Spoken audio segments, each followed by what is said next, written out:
친애하는 국민 여러분, 그리고 중남도민 여러분, 아시아 평화 공동체는 한반도 통일의 열쇠이기도 합니다.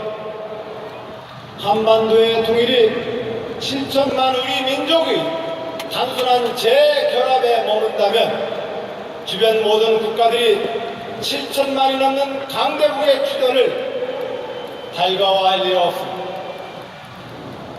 우리의 재결합이, 이 분단을 극복한 한반도의 재결합이 아시아 각국의 공동 번영과 평화를 가져다 준다는 공통의 이익과 희망을 줄 때라야만 한반도의 이 잘리너리는 다시 복원될 것이라고 저는 믿습니다.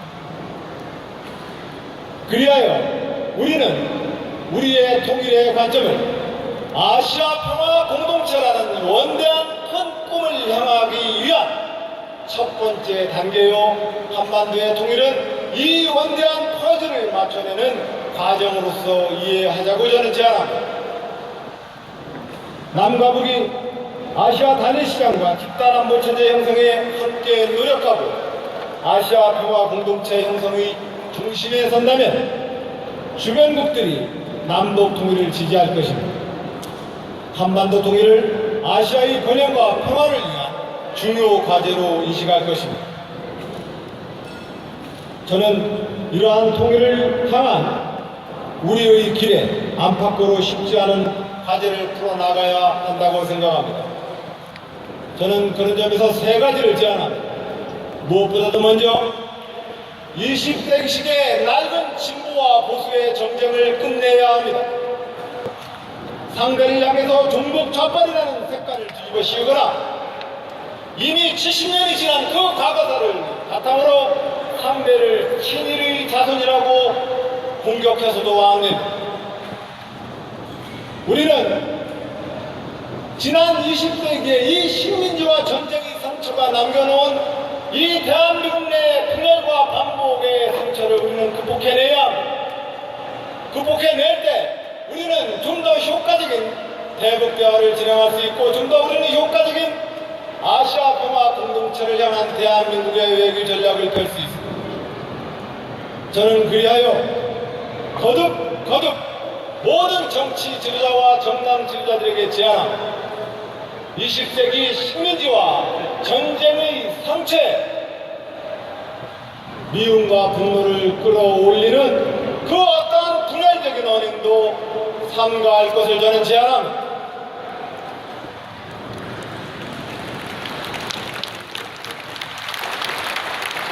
또한 저는 모든 정파에게 제안합니다. 우리는 하나입니다. 헌법 전문에 나와 있는 유구한 역사와 전통을 자랑하는 우리 대한민국을 3.1운동으로 건립된 상해 임시정부의 법통을 계승하며 불의에 항거한 4.19 민주 이념을 계승한다고 못 받고 있습니다. 우리는 이 대한민국 헌법 정신으로 단결해야 합니다. 자기가 속해 있는 작은 정치적 신념과 그 신념에 기반한 작은 지류를 자기만의 유일한 정통성이다, 그렇게 주장을 해서 끊임없는 정쟁과 갈등의 씨를 만들어서는 안 될 것입니다. 저는 그런 점에서 20세기를 끝내는 21세기 새로운 진보와 보수의 협력과 단결을 제안드립니다. 둘째, 우리는 좀 더 주도적으로 북한과 대화해야 합니다. 대화는 필요 없다, 북한을 고립시켜 붕괴를 유도하자는 일부의 주장도 있습니다. 그러나 위험한 생각입니다. 북한의 반발은 차치하더라도 주변국들과 국제정세가 이러한 급속통일 상황을 허용하지 않을 것입니다. 이러한 대북 공세 급속통일로는 끊임없는 갈등과 분쟁을 부추길 뿐입니다. 결국 대화가 답입니다. 북한을 대화 채널로 이끌어내야 합니다. 이를 위해 때로는 북한에게 양보하고 무리하다 싶은 요구들마저도 포용할 필요가 있습니다. 이에 대해 퍼주기 아니냐, 종북 아니냐 같은 대안 없는 비판만 반복한다면 우리는 영원히 한반도의 위기 상황을 극복할 수 없습니다. 물론 북한도 변해야 합니다. 북한은 그동안 믿을 수 없는 태도를 보여왔습니다. 북한은 어떤 경우라도 무력 도발을 중단하고 대화에 나서야 합니다. 지금까지 북한이 보인 모습은 남북관계는 물론 북한 스스로에게도 전혀 도움이 되지 않는다는 사실을 북한의 지도자들은 잘 알아야 합니다. 남북은 7.4 공동성명과 이어진 후속 합의들을 통해 적대적 대결을 중단하기로 합의했습니다. 남북 모두 약속을 성실히 이행해야 하고 지속적인 대화를 유지해야 합니다. 그래야만 이 한반도 시련의 역사와 분단은 극복될 것이고 바로 우리가 주도적으로 남북 대화를 이끌어 갈 수 있는 출발점이 만들어질 것입니다. 또한 세 번째로 말씀을 올립니다. 저는 미국이 평화로운 21세기를 위해 21세기의 새로운 리더십을 발휘해 줄 것을 요구합니다. 2차 세계대전 이후 인류는 역사상 가장 평화로운 시기를 보냈습니다. 그 중심에 미국의 군사적, 경제적 역할이 있었습니다. 저는 20세기에 이러한 미국의 역할은 전 세계 평화와 민주주의 수호국가로서 자기 역할을 더 높여야 한다고 생각합니다. 그러나 이제 이 모든 일들을 미국 혼자서 이 짐을 감당할 수 없습니다. 세계화로 인해 모든 국가들이 서로에게 의지해야 생존할 수 있는 상황이 되었습니다. 이제 국가 간 협력 없이 어떤 국가도 번영을 추구할 수 없습니다. 미국, 중국, 유럽연합, 일본, 러시아, 한국 등 주요 국가들은 보다 더 적극적으로 역할을 분담하고 협력해야 합니다. 변화된 세계 질서에 걸맞은 미국의 리더십은 평화협력 체제를 구축하고 이를 선도해 나가는 것입니다.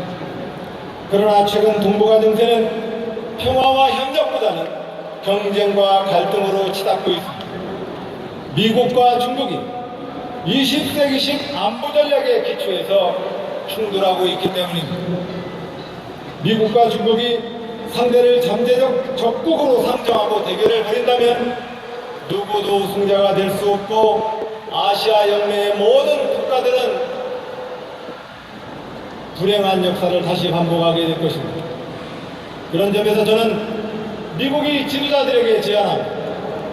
미국도 한중일 삼국과 함께 아시아 평화 공동체의 일원으로 아시아의 공동 번영과 평화를 위해 함께 동참하고 그 속에서 새로운 리더십을 형성해 줄 것을 제안합니다.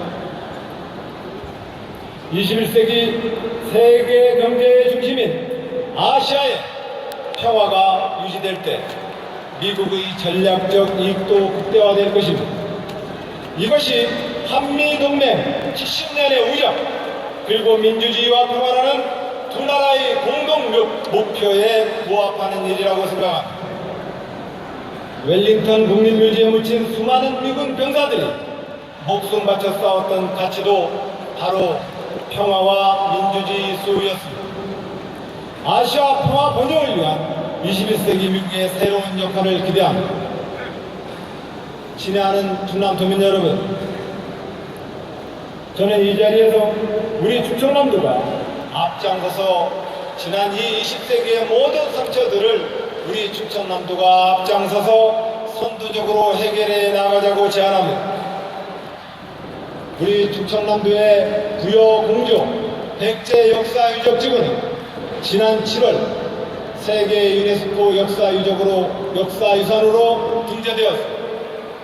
1400년 전 백제의 역사유적이 한중일 문화교류협력의 역사적 산 증거가 되므로 세계유산으로서의 가치가 높다는 유네스코 심사위원들의 판단 결과였습니다. 저는 바로 그 백제의 중심지 충청남도가 1400년이 지난 오늘 새로운 아시아 한중일의 공동협력과 평화 번영을 위해 앞장서자고 제안합니다. 이를 위해 충청남도는 민선 6기 1주년을 맞아 대한민국의 새로운 미래를 선도하겠다고 선언한 바 있습니다. 대한민국의 당면한 문제는 바로 충남의 문제이기도 합니다. 충남은 지금까지 그랬던 것처럼 자치 분권과 행정, 농업 혁신을 선도할 것입니다. 또 새로운 성장 동력과 행복한 삶의 해법을 찾는 데도 앞장설 것입니다.